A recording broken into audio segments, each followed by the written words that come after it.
অক্ষর একটা হরফ পড়ো, আমি আল্লাহ 10টা সওয়াব দিয়ে দেই।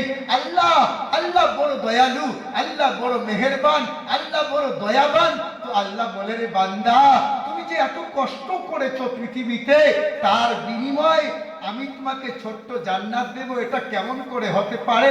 পৃথিবীতে বসে থেকে একটা মানুষ যদি পৃথিবীর বাদশাহীর স্বপ্ন দেখতে পারে, তুমি কেন জান্নাতের মধ্যে ঢুকে 10টা পৃথিবীর সমান জান্নাত কেন তুমি নেবে না? কেন তোমাকে দেব না? তুমি 10টা পৃথিবীর সমান জান্নাতে তুমি একাই ঘোরাফেরা করবে। বলুন সুবহানাল্লাহ। আল্লাহ তাআলা আপনাদেরকে এত বড় নিয়ামত দিবে।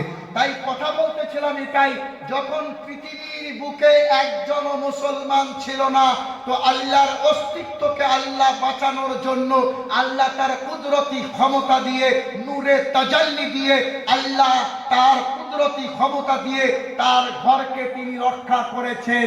কিন্তু এখন যদি আল্লাহ এসে আপনার সামনে দাঁড়ায়, আল্লাহ এসে আপনার সামনে দাঁড়ায়, তাহলে আপনি কি করবেন? ভাই সবাই, সমগ্র পৃথিবীর মানুষ তাকে আল্লাহ বলে মেনে নেবে, এক বাক্যে মেনে নেবে। খারের দাজ্জাল যেদিন পৃথিবীতে আসবে, দাজ্জালের ঘটনা আপনারা শুনেছেন, ভয়ঙ্কর চেহারা নিয়ে আসবে, বড় একটা চেহারা নিয়ে আসবে। যখন দাজ্জাল এসে নিজেকে বলবে আমি খোদা, তখন মানুষ তার বিশাল চেহারা দেখে তাকে খোদা বলে মেনে নিবে। কিন্তু যারা ওকে খোদা বলে মেনে নিবে তারা জাহান্নামী হবে। দাজ্জালের বয়ানটা আপনারা শুনে নেবেন।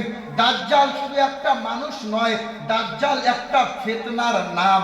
দাজ্জাল একটা ফিতনার নাম। সেই ফিতনার মধ্যে আমরা চলছি, যে সময়ের মধ্যে চলছি মুসলমান, এই সময়টা বড় খারাপ। আপনাকে জানতে হবে, কোরআনের দিকে আসতে হবে।